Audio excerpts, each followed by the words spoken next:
우리가 믿고 베이핑할 수 있는 회사죠. 수리키드에서 새로운 신작이 나왔습니다. 데이드림, 지금 바로 시작하겠습니다.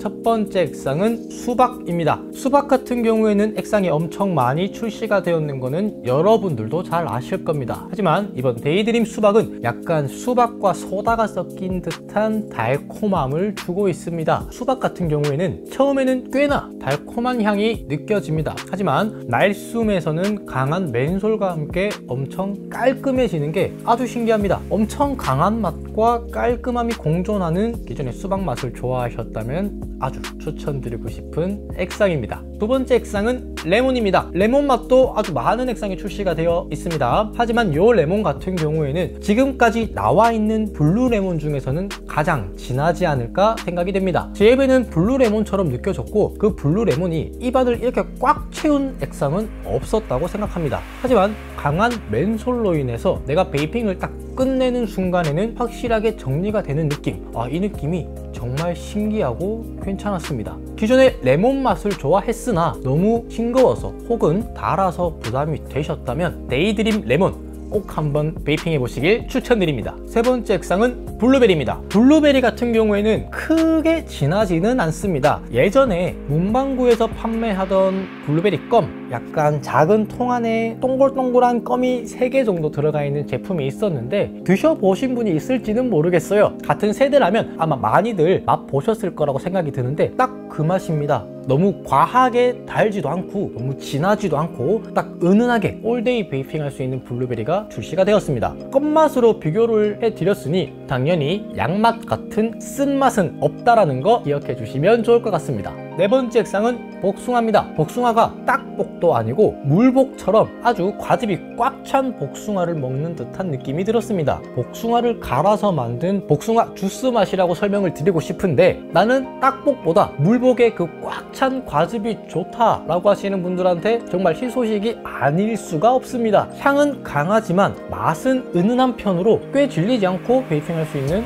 액상인 것 같습니다. 다섯 번째 액상, 알로에입니다. 정말 핫한 제품 중 하나죠. 얼마 전에 저희 베이프렌드에서도 알로에를 출시를 했고 말이죠. 알로에 주스 맛, 많은 분들한테 아주 대중적으로 인기가 많은 알로에 베라 맛, 이렇게 두 가지의 큰 분류가 있는데 이 친구 같은 경우에는 약간 알로에 베라 쪽으로 치우쳐져 있다 라고 생각하시면 좋을 것 같습니다. 알로에 베라가 은은하고 올데이 베이핑 하기에는 너무나 좋은 액상인 거 다들 잘 아실 겁니다. 하지만 그 특유의 약간의 씁쓸한 맛이 있는 액상이었는데 이번 데이드림 알로에 같은 경우에는 딱 그 쓴맛을 잘 걷어낸 것 같습니다. 깔끔하고 올데이 베이핑하기 좋은 그 알로에 베라 맛이지만 쓴맛이 없다라는 거, 와, 이것만 해도 벌써 군침이 돌지 않을 수가 없죠. 기존의 알로에 베라를 좋아했다, 꼭 한번 맛보시길 추천드립니다. 이번 데이드림 액상 같은 경우에는 전체적으로 맨솔이 꽤나 있는 편입니다. 중간보다는 확실히 세다라고 설명을 드리고 싶고요. 그리고 다른 액상들에 비해서 타격감이 꽤나 센 편입니다. 고로 강한 맨솔 그리고 타격감을 찾으셨던 분들한테 추천드리고 싶은 액상들입니다. 오늘은 이렇게 우리가 믿고 베이핑할 수 있는 수리키드에서 총 5개의 액상을 신규 출시했고 그 액상을 소개시켜 드렸습니다. 물론 이번에도 나눔 이벤트를 진행 안 하면 섭섭하겠죠. 현재 보고 계신 베이프렌드 인스타 계정 팔로우와 이 영상에 좋아요, 댓글을 달아주시면 자동으로 이벤트는 참여하게 됩니다. 액상은 총 50병입니다. 종류별로 10병씩 준비를 해 두었고요. 5종 한 세트로 묶어서 총 10분에게 당첨 기회를 드리겠습니다.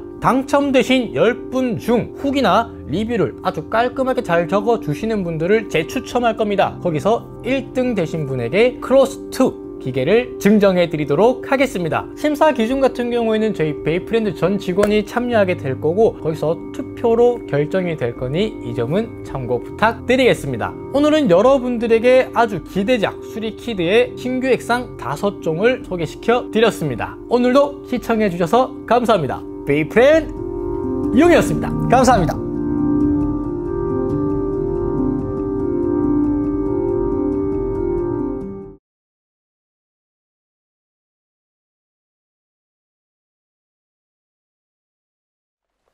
이따금 새벽 2시가 넘은 시간이면 눈이 떠진다.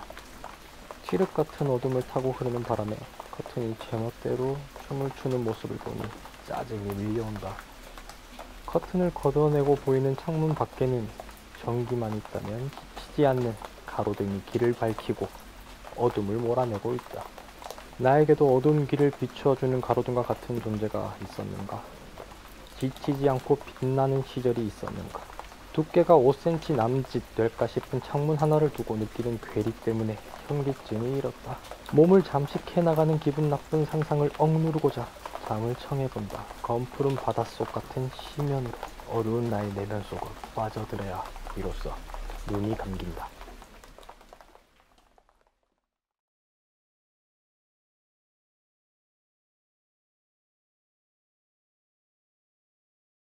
오늘은 비가 쏟아지는 날이라 택시를 타고 약속 장소로 가기로 했다. 5분? 10분? 15분. 평소와 달리 택시는 쉽게 잡히지 않는다. 오늘은 뭔가 우울한 날이야. 집을 샀다. 사업이 잘 된다. 이 사람 저 사람 떠드는 소리가 들려오면 한마디 거둔다. 아, 그 집 좋지. 웃음꽃이 피어나면 같이 웃는다. 행복한 날을 연기해야 우울해지지 않을 것 같거든. 모임을 마치고 밖으로 나가니 비는 더욱 거세져 있었다. 더 우울해졌잖아.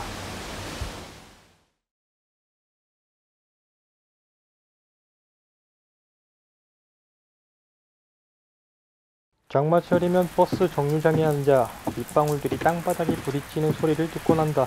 버스가 몇 대 지나가는 모습을 보며 가만히 아스팔트 바닥을 보고 있으면 잡다한 생각을 사라지고 언제인지 모를 추억을 돌이켜보게 된다.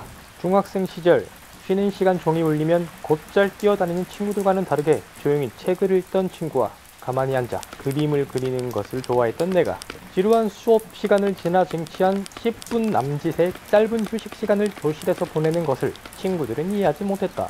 친구는 책을 미친 듯이 탐독했고 나는 그림을 미친 듯이 그렸다. 우리는 공부와는 거리가 멀었고 에너지 넘치는 친구들과 거리가 멀었지만 각자만의 세계를 공유하며 즐거워했었다. 학교라는 사회 속에 이방인 같았던 우리였지만 그 시절만큼 내가 분명한 존재감이 있었던 적이 있었나.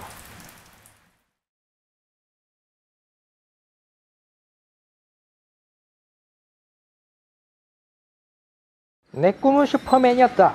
포대기 하나를 망토마냥 목에 두르고 사방팔방 뛰어다닐 때면 부모님께 득작을 맞았다. 그러나 저릿저릿한 등짝 따위는 나를 막지는 못했다. 나는 금방 웃으며 다시 일어나 발바닥에 불이 난 듯 뛰어다니곤 했다. 두려울 것 하나 없던 시절은 빠르게 지나가고 어느 순간 나이를 먹다 보니 이제는 가벼운 일에도 용기를 내는 것이 너무나 힘들어졌다. 한 발자국만 더 가면 되는데 그러기에는 그동안 쌓아둔 것이, 잃어버릴 것이 너무도 많다.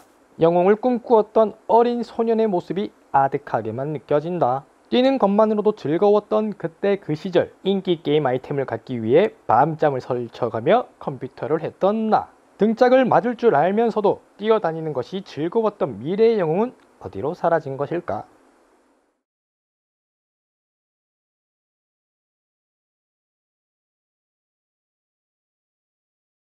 현관 옆에는 길쭉한 입구리 하나 있었다. 외출하기 전에는 항상 이 거울 앞에서 옷 매무새를 갖다 들곤 했는데 매일같이 보다 보니 이제는 거울이 보이면 한번 들여다보는 것이 통과 의례처럼 되었다. 약속이 없어도 나를 볼 사람이 없어도 거울을 통해 여기저기 살펴보며 궁상을 떨곤 한다. 무의식 중에 보이지 않는 어떤 시선을 의식하는 것일까? 아니면 거울 속 내가 나를 조종이라도 하는 것일까? 문득 나는 남에게 어떻게 비춰지는지가 가장 중요한 사람이었다는 사실을 깨달았다. 내 자신을 온전히 바라본 적이 있었는지 기억이 나지 않는다. 나는 다시 거울 앞에 섰다. 이번엔 거울 속 내 자신을 똑바로 바라보았다. 미소를 짓고 내 표정이 어떠한지 바라보았다.